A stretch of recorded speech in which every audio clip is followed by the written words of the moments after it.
자, 여행업계 얘기 처음 시작을 하겠는데요. 네. 그 전에 고현준 시사평론가와 함께합니다. 어서 오세요. 어서 오세요. 네.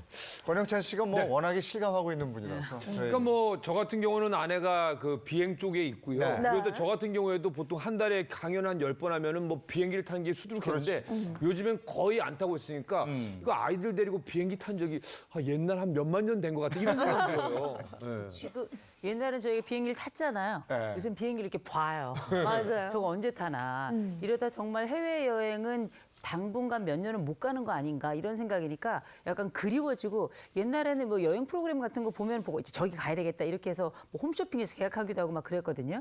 지금은 그냥 봅니다. TV도 보고 비행기도 보고 보기만 하는 세상에 대해서 좀 안타까워요. 그러니까 그냥 언젠가는 가겠지 이런 생각을 하게 되는 것 같은데 여행 가는 사람이 줄어들다 보니까 당연히 자연스럽게 여행업계도 타격을 입고 있습니다. 여행업계 1위인 하나투어 무급휴직이 또 연장이 됐다면서요. 그러니까 여행업계 어렵다는 얘기는 우리가 뭐 일찌감치 들어왔습니다. 네. 그런데 이제 업계 1위인 하나투어마저도 이 무급휴직을 다시 연장한다라는 얘기가 들려온 거죠.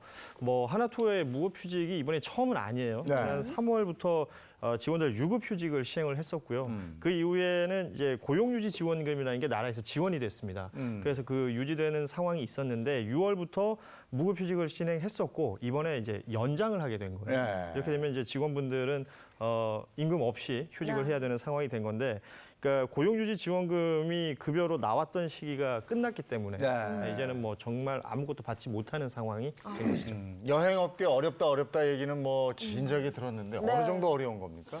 그러니까 그냥 비교해 보면 될 것 같아요. 전년도 동기 대비 네. 얼마나 줄었나?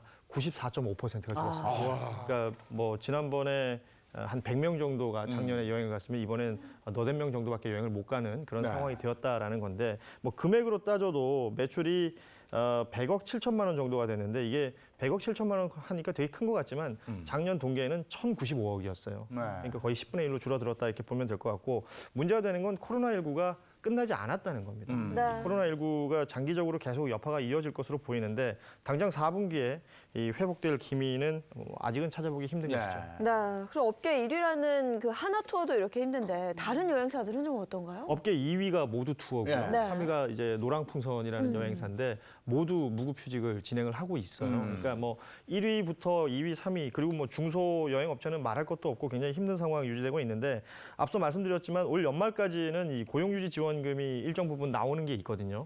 이런 부분으로 유지가 될 텐데, 근데 그 이후가 문제죠. 뭐 네. 퇴직금 문제도 있을 거고, 뭐 4대 보험 관련해서도 계속해서 비용이 드는 부분이잖아요. 네. 이런 부분들 여행사들이 유지하기 힘들 것이다라는 평가가 많고, 노랑풍선 같은 경우에는 최근에 이제 부산지사를 폐쇄했어요. 네. 사실은 여행업에 있어서 부산은 또 그 김해공항 국제공항이 있기 네. 때문에 네, 네. 중요한 거점인데 여기에 지사를 폐쇄한다는 건 굉장히 큰 경영상의 손실이 되는 건데, 이런 상황들이 이어지고 있고, 말씀드린 것처럼 뭐 중소형 여행사들은 줄도산, 줄폐업이 이어지고 있는 상황입니다.